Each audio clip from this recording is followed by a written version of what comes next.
Hello everyone, most welcome education rise पर एक बार फिर से। और अभी हम करेंगे मॉडल पेपर ज्योग्राफी का। हमने दो मॉडल पेपर हिस्ट्री के किए हैं, दो मॉडल पेपर पॉलिटिकल साइंस के किए हैं, दो करेंगे ज्योग्राफी के और दो करेंगे हिंदी साहित्य के। और उसके बाद फिर से अपन वापस दो दो पेपर करेंगे।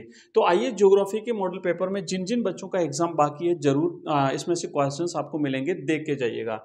तो हमारा पहला हम यहाँ से शुरुआत करेंगे। प्रश्न जो है कि रुको और जाओ निश्चयवाद विचारधारा का प्रतिपादन किसने किया था। आंसर आपके सामने लिखा हुआ है, ऑप्शन स इसका रहेगा, ग्रिफिथ टेलर इसका राइट आंसर है। रुको और जाओ निश्चयवाद का प्रतिपादन ग्रिफिथ टेलर ने किया था। अगला क्वेश्चन नंबर 2 है, निम्न में से कौन सा जनसंख्या प्रवास का अपकर्ष कारक है। तो जनसंख्या प्रवास के अलग अलग जो कारक होते हैं बच्चों, एक होता है अपकर्ष कारक और एक होता है प्रतिकर्ष कारक। तो अपकर्ष कारक जो जनसंख्या को आकर्षित करता है किसी स्थान पर बसने के लिए, तो वो जो है इसमें से बेरोजगारी ये नहीं हो सकता, प्रतिकूल जलवायु प्रतिकर्ष कारक है, महामारी प्रतिकर्ष कारक है और शांति और स्थायित्व ये अपकर्ष कारक है। तो सही जवाब है इसका option the. Next question number 3 है कि स्थानांतरणशील कृषि को लादांग कहा जाता है कहां पर। लादांग कहां पर कहा जाता है, मैक्सिको में, मलेशिया और इंडोनेशिया। बिल्कुल सही आंसर है ऑप्शन ब। स्थानांतरित कृषि होती है बच्चों, जैसे किसी स्थान पर खेती करी और कुछ समय खेती करने के बाद इसको खाली छोड़ दिया और फिर दूसरे स्थान पर खेती करी। तो ऐसे जगह बदल बदल करके जो खेती की जाती है वो स्थानांतरित कृषि कहलाती है। और ये स्थानांतरित कृषि अलग अलग नामों से जानी जाती है, जैसे भारत के पहाड़ी इलाकों में से झूमिंग कृषि कहते हैं, स्थानांतरित कृषि कहते हैं, वहां पे लादांग कृषि कहते हैं मलेशिया और इंडोनेशिया में। क्वेश्चन नंबर 4 है कि प्रकृति में पाए जाने वाले कच्चे माल का रूप बदल करके जब उसे मूल्यवान बनाया जाता है, जैसे जो भी कृषि उत्पाद होते हैं उनको फैक्ट्री में भेजा जाता है, वहां पर उनकी भिन्न वस्तुएं बनाई जाती है, उनका मूल्य जो है वो बदल जाता है, हालांकि मूल्यवान बनाई जाती है और ज्यादा मूल्य उसका बढ़ जाता है। तो ये कौन सी प्रकार की क्रियाओं में आता है, तो ये आएगा हमारा द्वितीय क्रिया में। ठीक है, प्राथमिक क्रिया में तो कृषि है, पशुपालन है, मछली उत्पादन है, ये होता है सारा। तो इसमें द्वितीय क्रिया में जो है वो कृषि उत्पादों से भिन्न उत्पाद जब बनाए जाते हैं तो वो द्वितीय क्रिया में आएगा। तृतीयक सेक्टर में सेवा क्षेत्र होता है, ये आता है इसमें। ठीक है ना, विशिष्टीकरण सेवाएं इसमें आती है। चलिए नेक्स्ट अगला प्रश्न है हमारा कि पांचवा प्रश्न है, निम्न में से अदीस अबाबा जो है वो किस देश की राजधानी है। बच्चों ये जो है वो इथोपिया की राजधानी है, अदीस अबाबा। ऑप्शन इसका ए जो है वो सही आंसर है। नेक्स्ट अगला क्वेश्चन है हमारा, अगला क्वेश्चन है छठा प्रश्न है कि निम्न में से किस समयावधि में भारत की जनसंख्या वृद्धि दर अत्यंत निम्न थी। तो भारत की जनसंख्या का जो दशक था ना 2011 से 2021 वाला, ये एक ऋणात्मक जनसंख्या वृद्धि रही थी भारत की। तो 11 से 21 इसका सही आंसर है। इसमें भारत की जनसंख्या घटी थी, बढ़ी नहीं थी इस दशक में। तो ये निम्न जनसंख्या वृद्धि दर या फिर इसे ऋणात्मक वृद्धि दर भी कहते हैं। नेक्स्ट क्वेश्चन है कि ढाणी जो है वो किस प्रकार की बस्तियां हैं। अलग अलग प्रकार की जो बस्तियां होती है, साहत बस्ती, गुच्छित बस्ती, अर्धगुच्छित बस्ती, पल्ली बस्ती। तो इसमें जो ढाणियां होती है ना, छोटी छोटी, मतलब एक एक खेत में जो घर बने हुए होते हैं, ढाणियां जो होती हैं ये पल्लीकृत बस्ती में आती हैं। अगला क्वेश्चन है नेक्स्ट, गन्ना उत्पादन में भारत का विश्व में कौन सा स्थान है। तो गन्ना उत्पादन में भारत का विश्व में दूसरा स्थान है। नेक्स्ट क्वेश्चन नंबर 9 है कि मुंबई में सबसे पहला सूती वस्त्र कारखाना स्थापित किया गया था, क्योंकि यहाँ पे क्या था, तो यहाँ पे देखो मुंबई एक पत्तन भी था, पत्तन यानी बंदरगाह यहाँ पे था। उसके बाद यहाँ कपास उत्पादन क्षेत्र निकट स्थित है, बिल्कुल, क्योंकि दक्षिण भारत की जो मिट्टी है वो काली मिट्टी, और काली मिट्टी में कपास का उत्पादन ज्यादा होता है। मुंबई एक वित्तीय केंद्र था, बिल्कुल वाणिज्यिक केंद्र है मुंबई, और इसीलिए ये सारी परिस्थितियां अनुकूल थी और इसीलिए यहाँ पर पहला सूती वस्त्र कारखाना खोला गया था। तो उपयुक्त सभी इसका सही जवाब है। नेक्स्ट क्वेश्चन है अगला, रिक्त स्थान की पूर्ति वाले प्रश्न। तो पहला प्रश्न है कि रिक्त स्थान ने वैश्विक संचार तंत्र में वास्तव में क्रांति लाई है। तो ये इंटरनेट ने संचार क्रांति में जो है वो क्रांति ला दी है और संपूर्ण विश्व को, पहले तो कहते थे एक गांव बना दिया, अब तो ये कहेंगे कि एक घर बना दिया है। नेक्स्ट है कि भारत का सर्वाधिक अरहर उत्पादक राज्य, अरहर जो एक प्रकार की दाल होती है, तो भारत में अरहर का उत्पादन सबसे ज्यादा कहाँ होता है, तो ये महाराष्ट्र में होता है। अगला क्वेश्चन है कि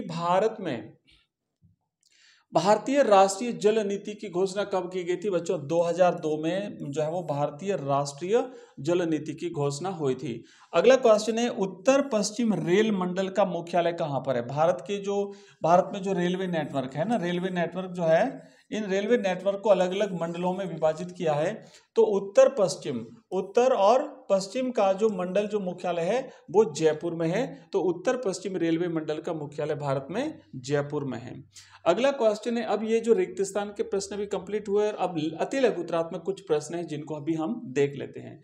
नेक्स्ट प्रश्न है कि जनसंख्या के वितरण को प्रभावित करने वाले कोई दो भौगोलिक कारक लिखिए। वैसे जनसंख्या वितरण को प्रभावित करने वाले कई अलग अलग कारक होते हैं, भौगोलिक कारक, आर्थिक कारक, सामाजिक कारक। उसमें से हमें भौगोलिक कारक लिखने हैं और वो भी दो कारक लिखने हैं।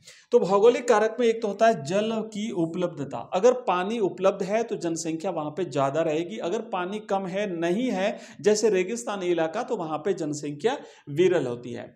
नेक्स्ट होता है जलवायु। अगर जलवायु अनुकूल है तो जनसंख्या ज्यादा बसेगी, अगर जलवायु प्रतिकूल है तो वहां पे जनसंख्या कम रहेगी। और भी कई सारे कारण होते हैं। नेक्स्ट है फेजेंडा, जो है वो क्या है? तो ब्राजील में जो कॉफी के जो बागान होते हैं, कॉफी उत्पादन जो बागान होते हैं, उन्हें ब्राजील में फेजेंडा के नाम से जाना जाता है। अगला क्वेश्चन है, कुटीर और छोटे पैमाने के उद्योगों में कोई एक अंतर बताइए। तो कुटीर उद्योग जो होते हैं ये घर के सदस्य मिलकर के करते हैं और इसमें ज्यादा मशीनरी का उपयोग नहीं किया जाता है, ज्यादा श्रमिक भी नहीं लगाए जाते। जबकि छोटे पैमाने के जो उद्योग होते हैं उसमें स्थानीय स्तर पर श्रमिकों से कार्य करवाया जाता है, काफी आसपास के लोगों को वहां पे लगाया जाता है काम में। नेक्स्ट क्वेश्चन है कि तृतीयक क्रियाकलापों के कोई दो उदाहरण दीजिए। तो तृतीयक क्रियाकलाप होता है जिसे हम सेवा सेक्टर भी कहते हैं, है ना, सेवा क्षेत्र भी कहते हैं।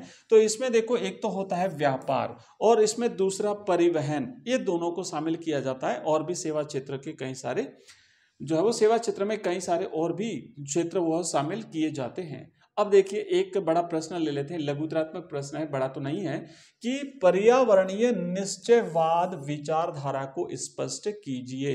तो बच्चों, मानव पर्यावरण के अंतर संबंधों के संदर्भ में जर्मन भूगोलवेत्ताओं के द्वारा पर्यावरणीय निश्चयवाद की विचारधारा प्रस्तुत की गई थी। याद रखिएगा, इस विचारधारा के अनुसार, अब देखो होता क्या है पर्यावरणीय निश्चयवाद में, कि मानव अपने सामाजिक विकास की प्रारंभिक अवस्था में, आप सोचो बैक जाओ पीछे, जब धीरे धीरे विकास हो रहा था उस समय जो है प्रौद्योगिकी दृष्टिकोण से अत्यंत पिछड़ा हुआ था। बिल्कुल टेक्नोलॉजी कुछ भी नहीं थी, मनुष्य और प्रकृति का जो है वो आपसी संबंध था, उसके बीच में और कुछ भी नहीं था। प्रकृति जैसे मनुष्य को प्रभावित करती थी वैसे प्रभावित होता था, अगर डराती थी तो डरता था, अगर जलवायु अनुकूल होती थी तो खुश भी होता था। एवं उसके द्वारा किए जाने वाले समस्त कार्य प्रकृति के आदेशों के अनुसार ही संपन्न होते थे। उसके बाद क्या हुआ कि जर्मन भूगोलवेत्ता रैटजेल ने इस विचारधारा को पर्यावरणीय निश्चयवाद का नाम दिया था। मतलब जैसा वातावरण होता था उसी के अनुरूप जो है वो मनुष्य जो है अपना व्यवहार बदलता था। इस विचारधारा के समर्थक विद्वान ये मानते हैं कि प्रौद्योगिकी विकास की इस अवस्था में मानव प्रकृति के आदेशों को न केवल मानता था अपितु उसकी प्रचंडता से डरता भी था। जैसे मान लीजिए कहीं भयंकर प्रचंड तूफान आ जाता था, तो आजकल तो पहले से ही चेतावनी मिल जाती है टेक्नोलॉजी की वजह से, प्रौद्योगिकी की वजह से। पहले ऐसा नहीं हो पाता था, तो मनुष्य उसमें देवी रूप मान लेता था। कभी भयंकर आंधी आती थी, कभी बारिश होती थी, कभी भयंकर सर्दी पड़ती थी, बाढ़ आती थी, तो उसमें देवी रूप मान लेता था और प्रकृति की पूजा करता था। ऐसे समाजों में प्रकृति को माता के रूप में देखा जाता है। आपने देखा होगा हमारी भारतीय संस्कृति में हमने जैसे जल देवता, अग्नि देवता, भिन्न भिन्न देवों का जो रूप माना है, ये वही जो है वो सिस्टम वहीं से चला आ रहा है। चलिए बच्चों, यहां तक हमने जो है वो ज्योग्राफी का किया है। और ये जो पीडीएफ है ये आपको हमारे इस नंबर पर व्हाट्सएप मैसेज करेंगे आप मुझे, तो आपको हमारी एक लिंक मिलेगी व्हाट्सएप ज्वाइन करने की, उस पर आप व्हाट्सएप की लिंक से ज्वाइन कर लीजिएगा। पीडीएफ मिलेगी 9079622989। इसके अलावा हमारा ऐप है बच्चों एजुकेशन राइज नाम से, एजुकेशन राइज, और इस ऐप का लिंक इस वीडियो के डिस्क्रिप्शन में मिलेगा। इस वीडियो के डिस्क्रिप्शन में लिंक दिया हुआ है, उस पर क्लिक करके आप इस ऐप को डाउनलोड करेंगे, जहां पर आपको कंप्लीट कोर्सेज मिलेंगे। Hindi English, Hindi compulsory, English compulsory, Hindi साहित्य, हिस्ट्री, पॉलिटिकल साइंस, ज्योग्राफी, सबके कोर्सेज मिलेंगे, साथ ही साथ सबकी ऑनलाइन टेस्ट सीरीज मिलेगी, एमसीक्यूज, वीडियोस, क्वेश्चन आंसर्स, सब कुछ आपको यहाँ पे मिलेगा। तो जरूर एक बार जो है वो ऐप को डाउनलोड करेंगे और वहाँ पे जो कोर्सेज हैं आप लोग देख सकते हैं।